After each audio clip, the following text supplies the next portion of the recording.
Welcome to Alaska Weather, a production of Alaska Public Media and the National Weather Service, Alaska Region.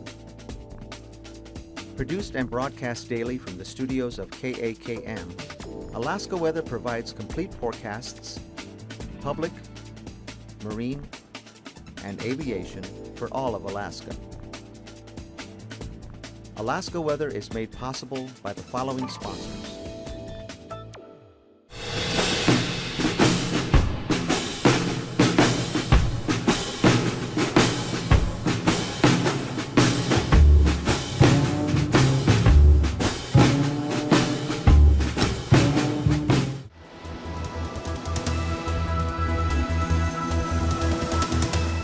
The National Weather Service.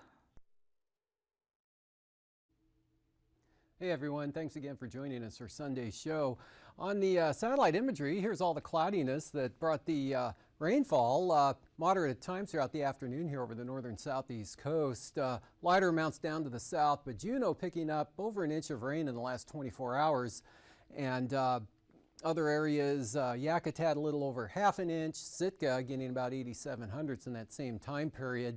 But this afternoon, you can see some breaks here that kind of get overrun by the next band of moisture that comes in. General area of low pressure out here aloft, slowly moving its way eastward there. So the showers are going to become a little less numerous to scattered to possibly ending by Tuesday afternoon down here. In fact, probably hardly be any left during Tuesday, just some isolated ones there with clear skies back here to the west.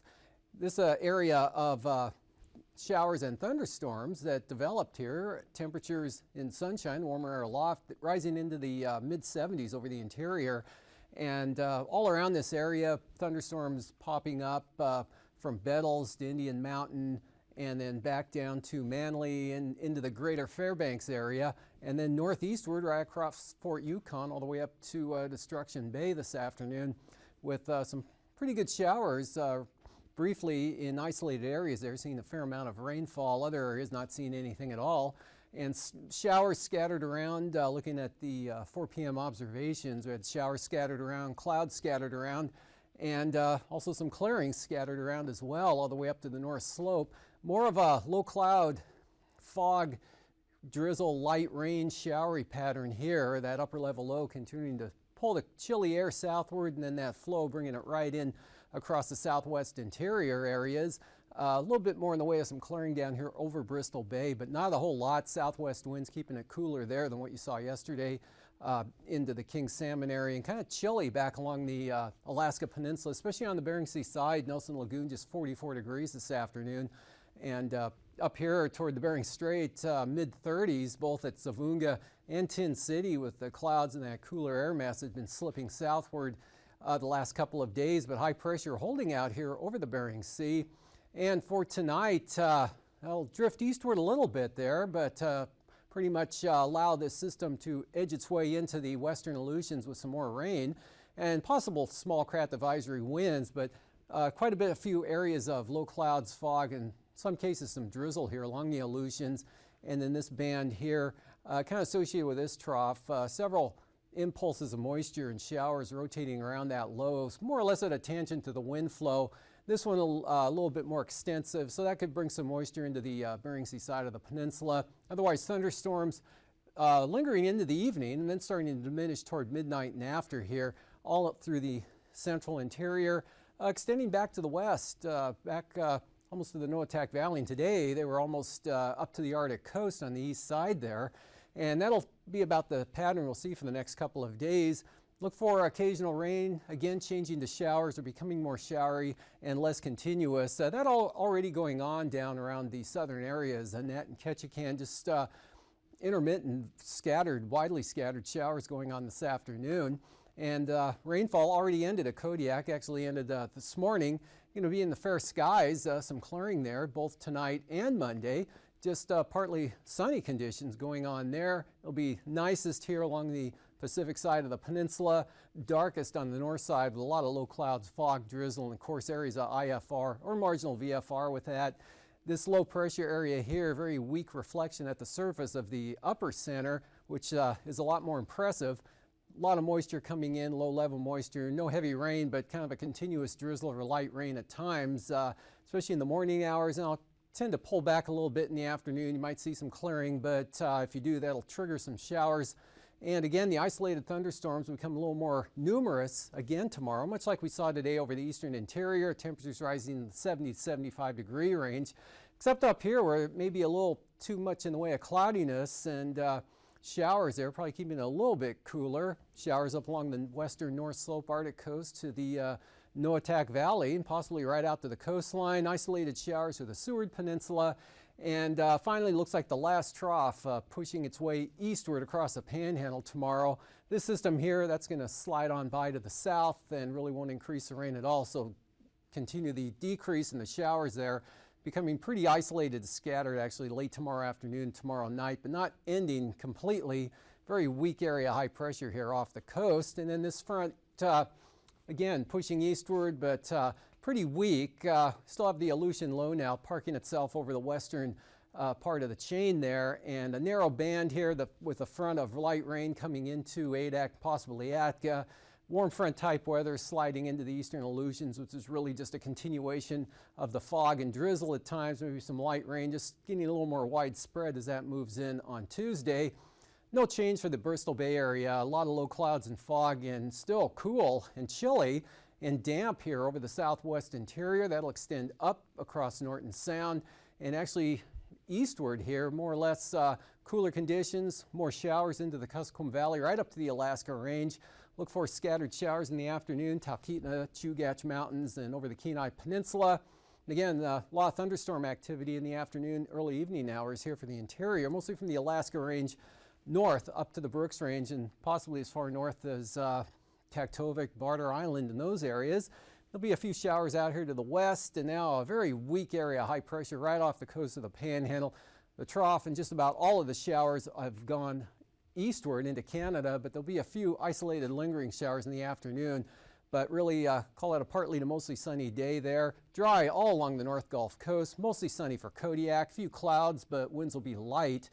And really light winds just about everywhere here. There are no marine warnings or advisories out at all. Again, just a slight possibility of some small craft advisories with that front. And that'll mostly be just tonight and tomorrow.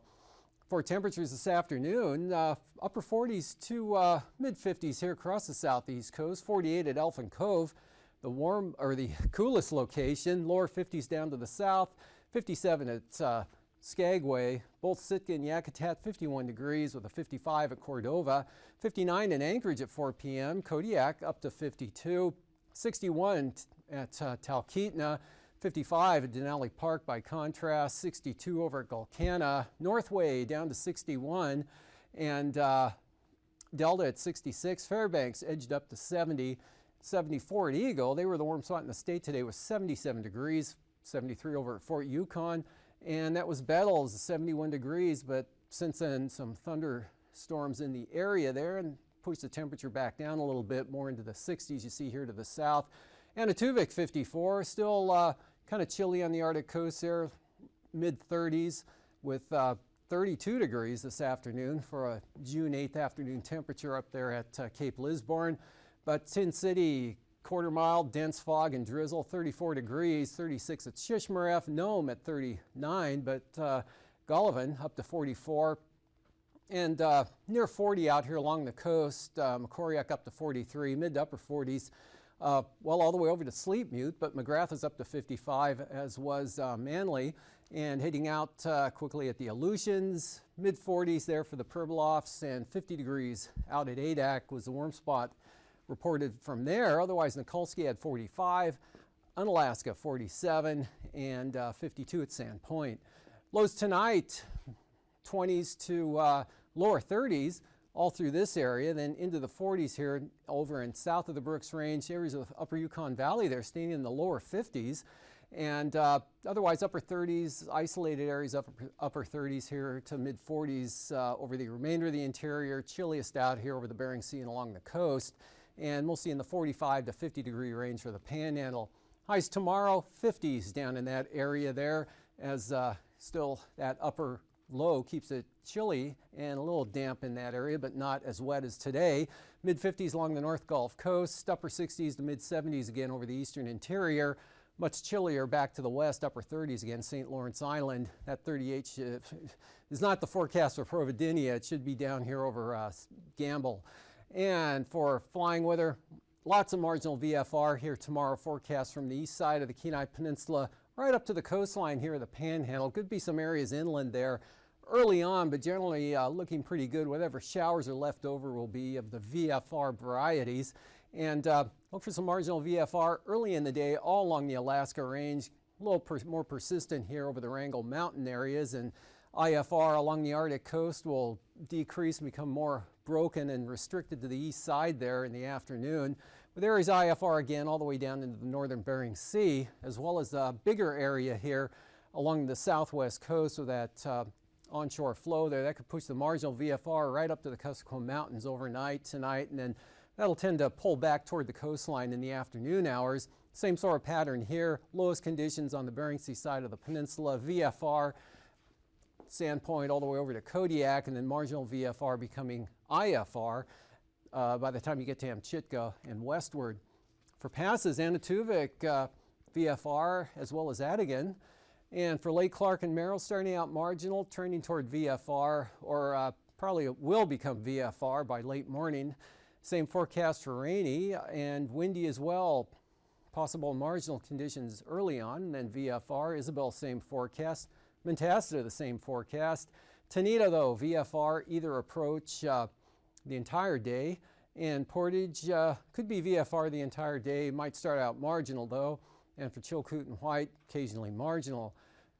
For the freezing levels, this is the cold air mass with that upper low that's been sliding southward into the Bering Sea. So 2,000 to 4,000 feet, or actually pretty tight gradient here with 2,000 feet south of the Pribilofs now, but 6,000 feet still close to the range.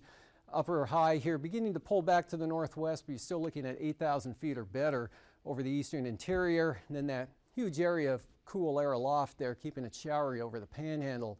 And with that will be some possible areas of light icing of the mixed or rime varieties here, and that'll actually extend over portions of the interior. Really hit and miss here on the east side down in the Copper River Basin. Could be a little more continuous here over the western areas in the southwest coast, and then rime icing spreading into the western Aleutians with that next frontal boundary. And there's the upper low with the cold air aloft over the Bering Sea. It's going to keep it cool, showery, and unsettled here over the southwest interior. Probably much of the week, trying to edge its way a little bit to the east. This two lows here will go into the south. This one will finally kick through and should dry out by Tuesday over the southeast coast. 9,000 foot winds, easterlies 15 to 20 knots right through here. Otherwise 30 to 40 knots possibly here across the Alaska Peninsula. Really light and variable here onto the east. Northern areas at 3,000 feet, pretty light, 5 to 15 knots up there. And really not a lot of wind with this at this level, maybe 25 knots out of the northwest, possibly southwest, 20 knots there coming into Togiak Bay. Otherwise, light conditions here, 5 to 15 knots with the Aleutians, light winds with high pressure nudging up over the western Aleutians. And for the turbulence, maybe some isolated moderate chop. They're very isolated over the eastern Arctic coast to the Brooks Range, and possibly mechanical turbulence here over below 5,000 feet for the Alaska Peninsula and kind of hugging the coastline, covering Nunivak Island there, but pretty smooth for the most part for the Aleutians considering what it could be, and then smooth all the way down the Panhandle as well. And after the forecast, I'll be back with the marine forecasts. Ladies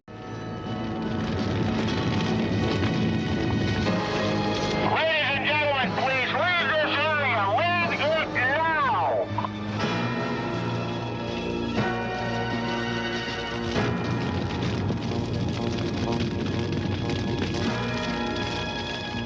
Hi, I'm Craig Goodrich, Fire Marshal for the state of Alaska. I'd like to talk to you before we get started with the upcoming video to tell you that conditions are extremely dry right now in the state. There have been a number of forest fires so far. We want to avoid another disastrous year like we had in 1996 at the Miller's Reach fire. The video that is upcoming will have a variety of useful information, simple points that you can employ to help defend your home from the devastating effects of wildland forest fire. If at the end of this video you have questions, please feel free to contact your local fire department or the office of the State Fire Marshal.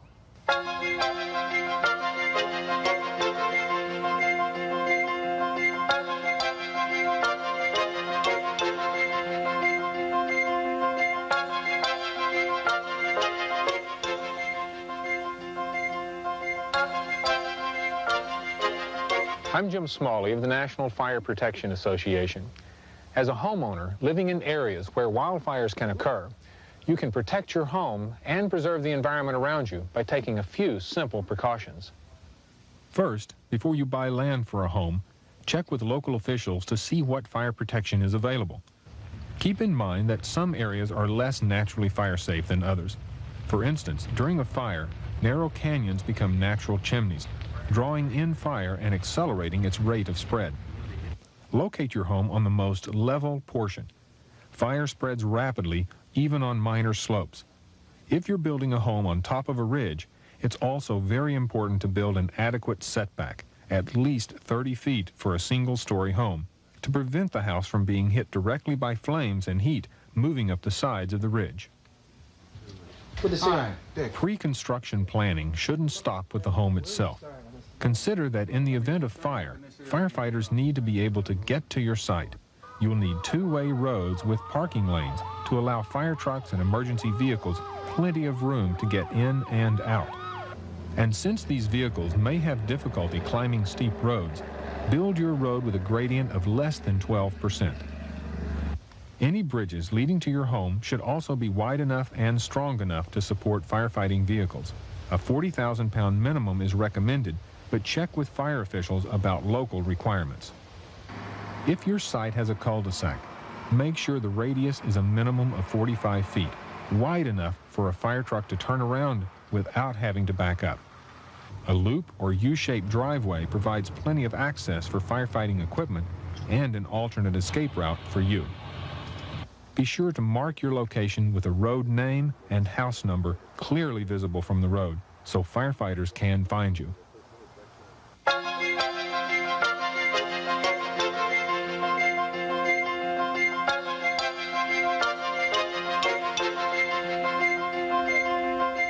Whether you're building a new home or retrofitting an existing one, you can work with building contractors, your architect, and fire protection agencies to create a design that's both aesthetically pleasing and fire safe.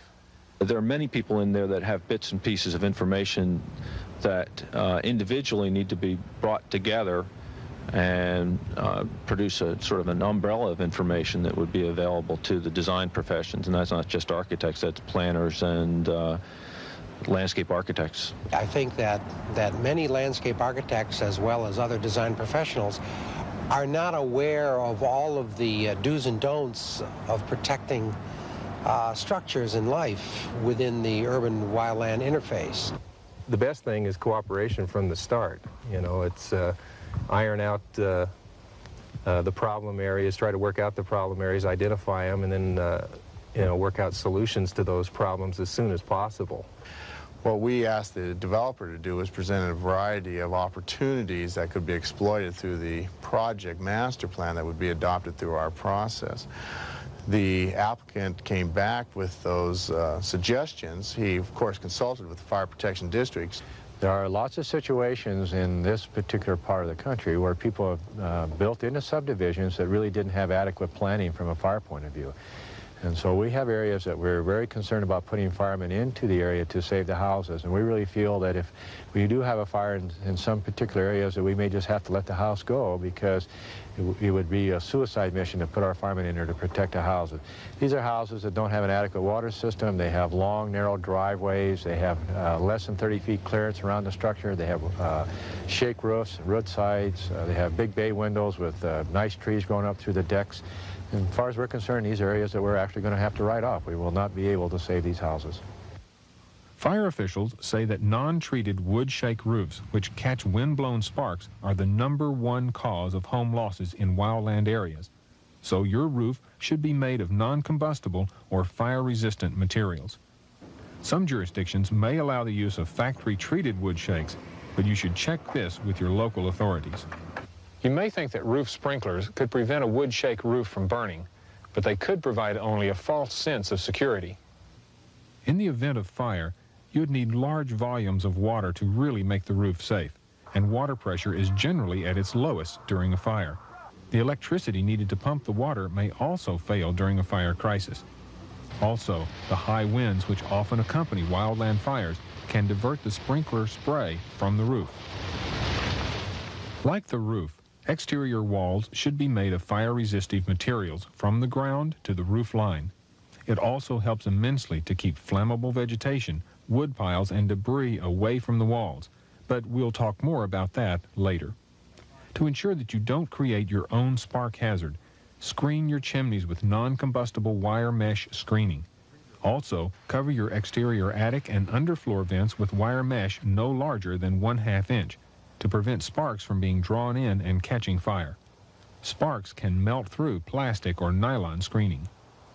And if you're building a new home, locate your under-eave vents near the roof line rather than near the wall to prevent heat or flames from being entrapped. For the same reason, the eaves themselves should be boxed or designed with minimal overhang.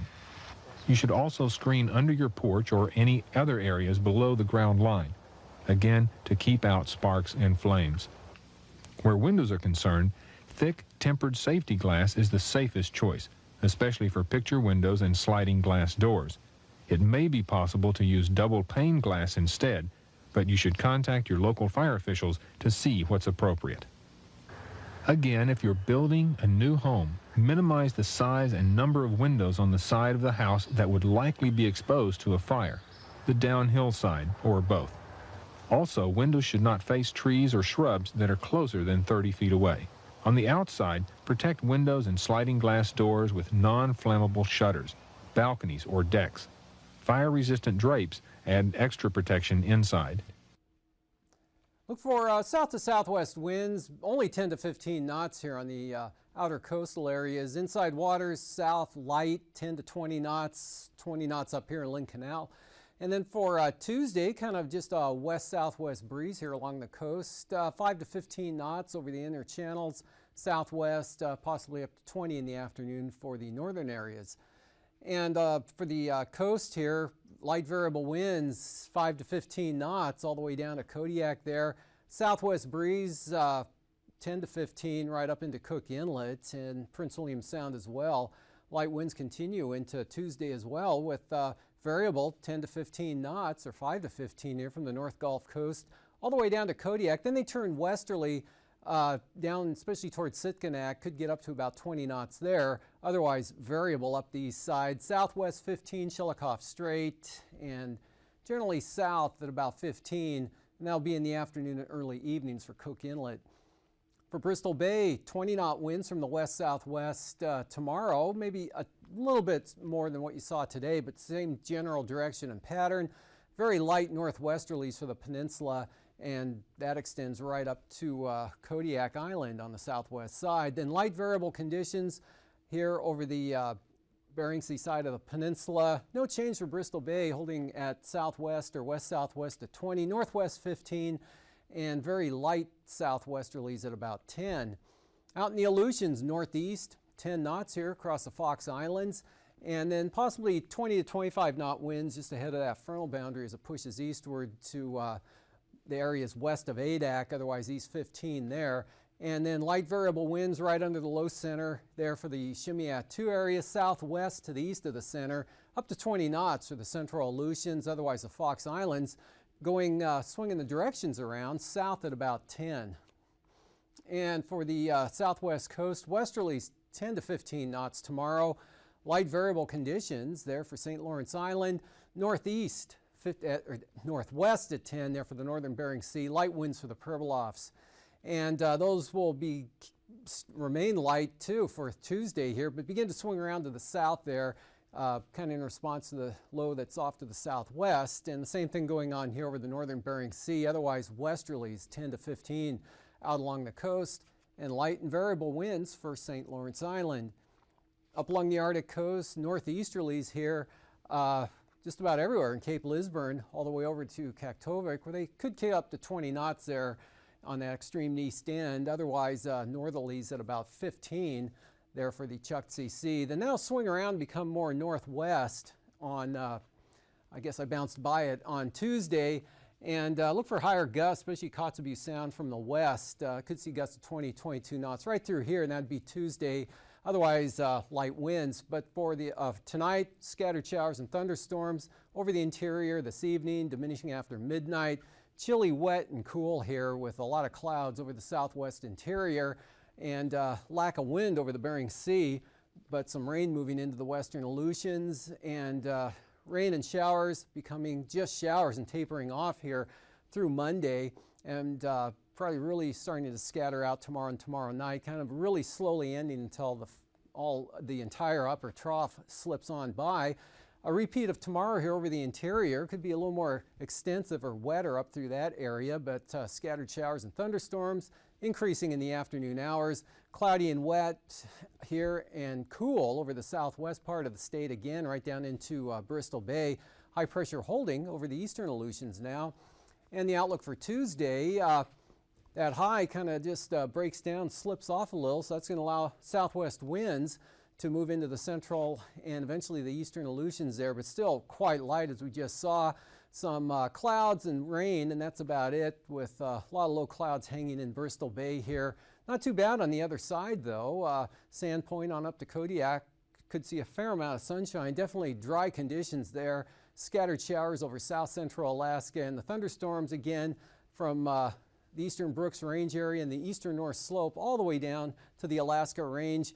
And a lot of areas in between here with the warmest temperatures again up in this area, at least 65 into the lower 70s. Really drying out now over the southeast coast with some increasing sunshine. That's a look at the weather. Thanks for joining us. These forecasts are to be used for planning purposes only. Call 1-800-WX-BRIEF for a formal pre-flight briefing. Always file a flight plan before you go flying. The U.S. Coast Guard Auxiliary urges you to leave a float plan with a friend or the harbor master before you go boating. Alaska Weather is made possible by the following sponsors.